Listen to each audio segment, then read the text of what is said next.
Yo, what's good guys? This is Nightwing2303 from WearTesters.com. Today we got in the Under Armour Curry 1 Luxe. But before we get into this, these Wear Testers shoebox logo tees are available now. They're available in 2 colors, limited numbers for a limited time only. If you are interested in supporting Wear Testers and rocking some off-court apparel this time, the link is going to be in the description box below. I appreciate everybody that does show their support. And with that being said, let's go ahead and get into these guys right here. So again, this is the Under Armour Curry 1 Luxe. First off, like just straight off the bat, I do think it's a little weird. While the current signature model, which is the Curry 2, is on shelves, they go ahead and re-release basically the Curry 1, but in a, kind of like a premium off-court fashion. Now I will say the execution on these is way better than I expected. The leather on here is really nice.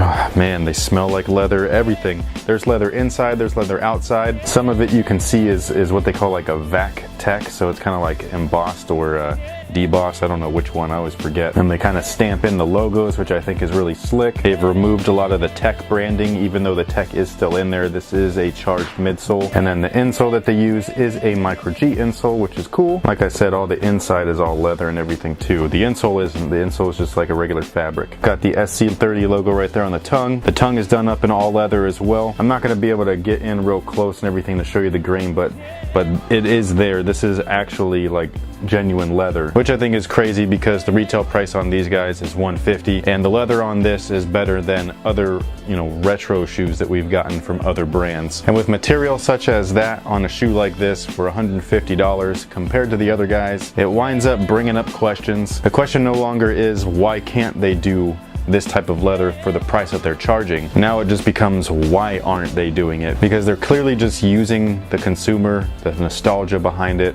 Whereas with this, you're actually getting what you're paying for. Something that some people might be wondering is if these are playable. The answer to that is yes. Like I said before, they have the same tooling. It does have the same charged cushion setup, so it's going to be comfortable. Gum bottoms are known to be a little bit stickier than traditional rubber, and on top of that, they still have the same exact design here, so full-length multi-directional herringbone. You're going to stick like glue. And then you have a full-on leather upper. Believe it or not, before the days that shoes were made out of plastic and wovens and synthetics and things like that, they were actually made of this stuff. They were made of leather all throughout the 90s. Players throughout that generation played in leather shoes just fine. Some people to this day just prefer it because that's what they're used to. Leather breaks in so nicely, much like a woven, which is why I tend to really like woven materials. It mimics leather without being leather in a way that synthetic leather just doesn't do, or synthetics such as TPUs and Fuse. So again, if you wanted to hoop in these, go for it. Just make sure you're wearing some longer socks because the interior is leather and that will shred up your ankles if you wear no-shows. Some cool details with the lace tips. They're gold, and they came with extra laces as well with just normal kind of gold plastic tips instead of these like little case tips. And it's great that they give you options. I think that's awesome. And for those wondering, these guys to me fit true to size. However, they do fit a little bit more narrow, something that the other Curry ones with the anafoam upper did not. So if you have a wide foot, you might want to go up half a size. If you guys were interested in grabbing a pair of these, they will be available over at Concepts on the 5th. I believe the actual launch date for all the other retailers is a little bit later, but for whatever reason, Concepts is getting them a little bit sooner. Also, these guys, I'm not sure if you can see it, but they are an off-white look. It's not a complete white, it's like a weird cream color. I really dig it. I didn't even know that this colorway was coming. All I had seen was a black pair with a gum bottom, and I thought those were pretty nice as it is, but these guys are pretty killer. I also saw some low ones that were in suede, I believe, and they're kind of like a bone color also. From images, I'm not a fan of those. I wasn't actually a fan of these in images either, but when you get them in hand, they're so plush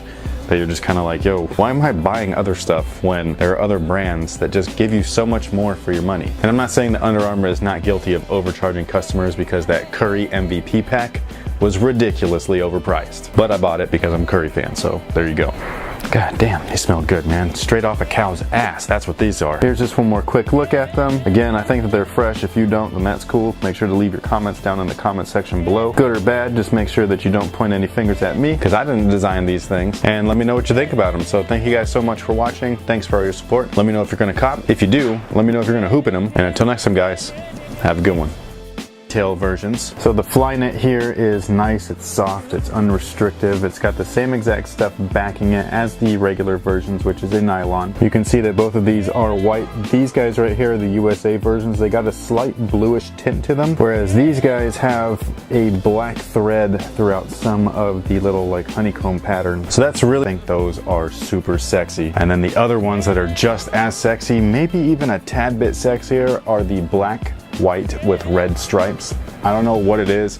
I think it's because it's got that playoff-esque colorway, but those are fire. Last but not least, the straight up just plain black and white colorway. Basically a reverse of these guys right here. I saw those at the Adidas event and